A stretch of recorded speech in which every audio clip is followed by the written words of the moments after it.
Hello, number 31 today. And this one gets a little bit long, so more for your money. Praised be thou, O my God. I beseech thee by them who have circled round the throne of thy will and soared in the atmosphere of thy good pleasure, and turned with all their affections towards the horizon of thy revelation and the dayspring of thine inspiration, and the dawning place of thy names, to aid thy servants to observe what thou hast commanded them in thy days, commandments through which the sacredness of thy cause will be demonstrated unto thy servants, and the affairs of thy creatures and of thy realm will be set aright.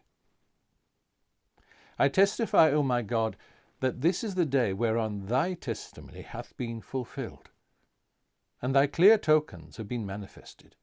and thine utterances have been revealed, and thy signs have been demonstrated, and the radiance of thy countenance hath been diffused, and thy proof hath been perfected, and thine ascendancy hath been established, and thy mercy hath overflowed, and the day star of thy grace hath shone forth with such brilliance that thou didst manifest him who is the revealer of thyself, and the treasury of thy wisdom, and the dawning place of thy majesty and power. Thou didst establish his covenant with every one who hath been created in the kingdoms of earth and heaven, and in the realms of revelation and of creation. Thou didst raise him up to such heights that the wrongs inflicted by the oppressors have been powerless to deter him from revealing thy sovereignty, and the ascendancy of the wayward hath failed to prevent him from demonstrating thy power and from exalting thy cause. So highly didst thou exalt him that he openly delivered unto the kings thy messages and commandments, and hath never for one moment sought his own protection, but striven to protect thy servants from whatever might withhold from them approaching the kingdom of thy nearness, and from setting their faces towards the horizon of thy good pleasure. Thou seest, O my God, how, notwithstanding the swords that are drawn against him, he calleth the nations unto thee, and though himself a prisoner, summoneth them to turn in the direction of thy gifts and bounties. With every fresh tribulation he manifested a fuller measure of thy cause, and exalted more highly thy word. I testify that through him the pen of the Most High was set in motion, and with his remembrance the scriptures in the kingdom of names were embellished. Through him thy fragrances were wafted, and the sweet smell of thy raiment was shed abroad amongst all the dwellers of the earth and the inmates of heaven. Thou seest and knowest full well, O my God, how he hath been made to dwell within the most desolate of cities, so that he may build up the hearts of thy servants, and hath been willing to suffer the most grievous abasement, that thy creatures may be exalted.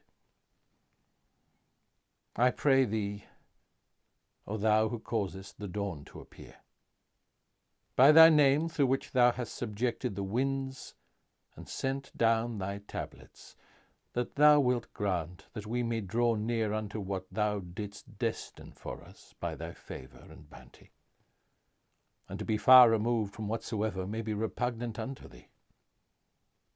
Give us then to drink from the hands of thy grace every day and every moment of our lives of the waters that are life indeed, O thou who art the most merciful.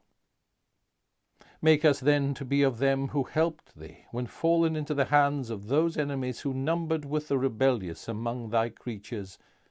and the wicked amidst thy people. Write down then for us the recompense ordained for him that hath attained thy presence,